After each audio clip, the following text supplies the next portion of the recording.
Hi everyone, welcome to Storytime. I am Anusha and today we're going to read Brownie Groundhog and the February Fox by Susn Blackaby and Carmen Segovia.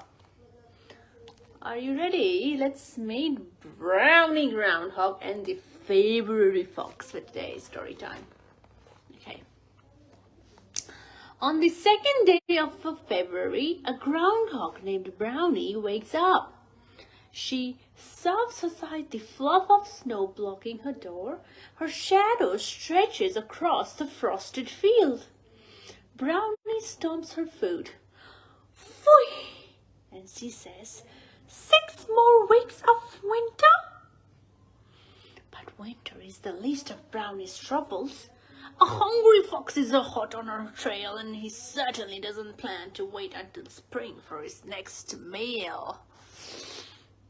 When clever Brownie finds a way to outfox him, she is surprised to discover that an unusual new friendship and the first signs of spring appear where she least expects them. Susn Blackaby's witty story for Groundhog Day is ideally suited to Carmen Segovia's crisp and endearing art. It is the perfect book to share while waiting impatiently for spring. Okay guys, let's do this. Brownie Groundhog and the February Fox.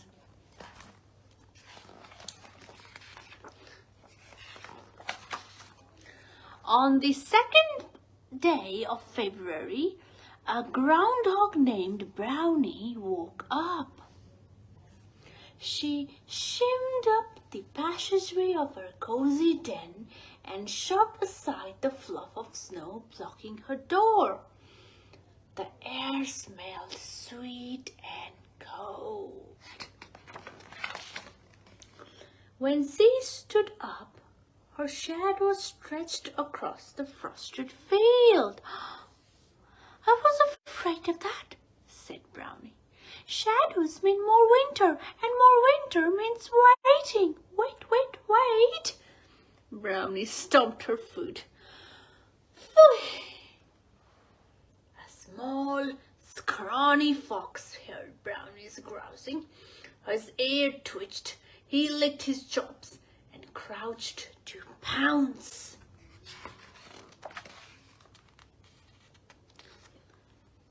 Before Brownie could take 2 steps, the fox knocked her flat.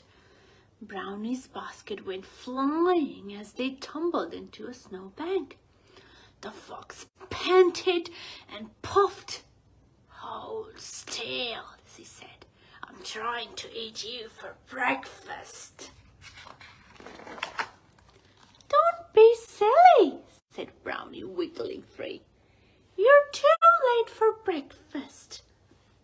Really? The fox frowned. What about lunch? Too early, said Brownie.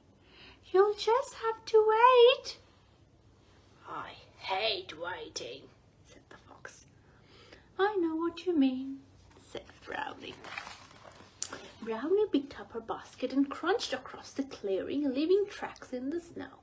The fox scampered along beside her. I don't suppose you've noticed any signs of spring, said Brownie. The fox's tummy grumbled. You, he said. Besides me, said Brownie. Then now, said the fox. Brownie listened for tweets and twitters, but didn't hear any. She looked for shoots and sprigs, but didn't see any. Fiddle, said Brownie. Not a single switch of spring. When they came to the pond, Brownie stopped to listen. Not a clink or crackle, she said. This icy ice is frozen solid. Brownie sat down under a tree and scowled. Drat, she said, grumped. 6 weeks to wait and nothing to do.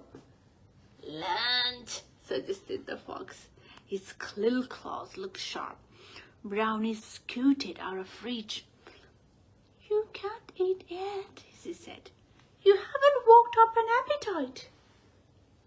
I feel appetitey, said the fox. Well, you aren't, said Brownie. Why don't you clear the snow off the pond? That might do the trick. The fox stepped into the pond. He swept his tail back and forth, sending up a snowy spray with the ice gleamed like green glass. Magnificent, Brownie clicked. Look what you've done. I've worked up an appetite, said the fox. He smiled, showing his pointy teeth. You've made a place to skate, said Brownie as he wrapped her scarf around her neck. Come on, she said.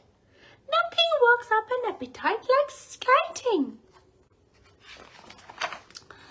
The fox grabbed Brownie by the tail as she slid into the pond. They glided across the skies.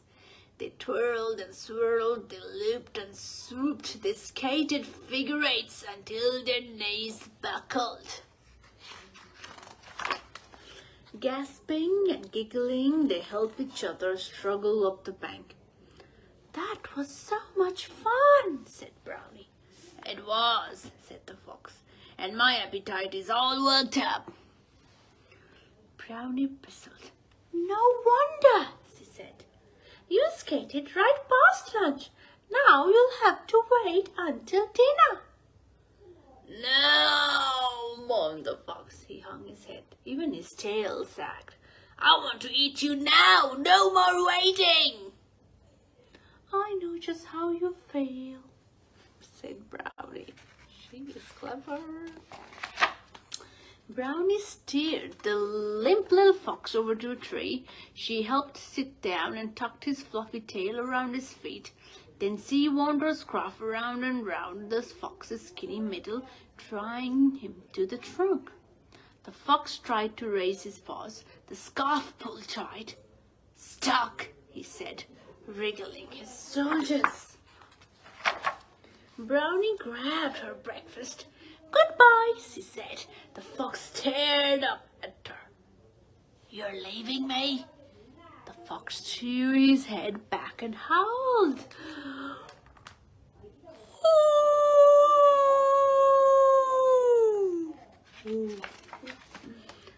Brownie took 3 steps quickly up the path, glad to be on her way.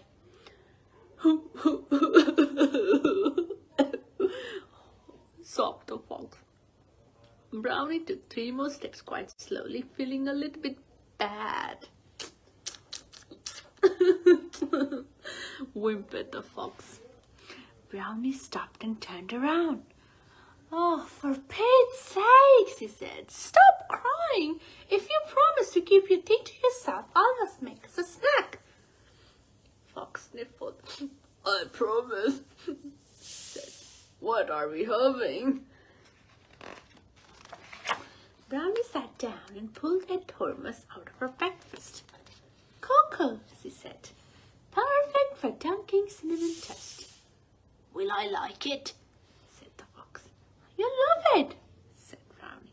Open up and remember, no snapping. Brownie dropped a tasty strip of silky toast into Fox's mouth and then took one for herself. While they traded bites, slurping and gulping, a robin stopped to peck at the crumbs scattered in the snow. She toasted a piece of yarn from Brownie's scarf and then fluttered up into the tray. Look, said Brownie, our first sign of spring. Besides you, said the fox.